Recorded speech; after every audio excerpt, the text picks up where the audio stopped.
People just saying, "Oh, marketing, you own the brand." Like, no, no, the brand is the company's brand, but we are the steward of the brand. I feel like sometimes that takes some of the pressure off, right? Because like, no, I don't own it, but I am responsible. My team is responsible for being good stewards of the brand.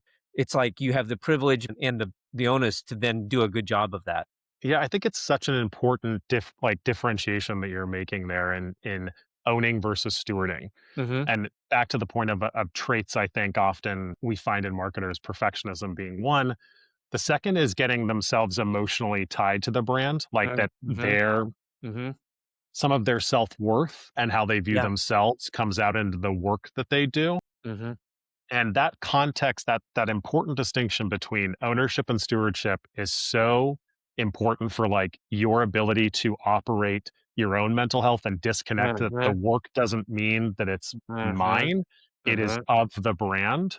It's such an important component to consider because there's really nothing worse than emotionally connecting your like own self-worth and Yeah. positive psychology around the Yes. brand's performance because you could be doing all the right things from a marketing perspective and the brand just doesn't sing.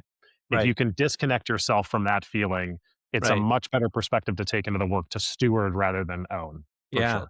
And it allows you, I think, then to sometimes make the harder calls, right? Because when you have that emotional connection with it too, you're going to subconsciously sometimes run into decisions that are hard, and you're like, why can't I decide?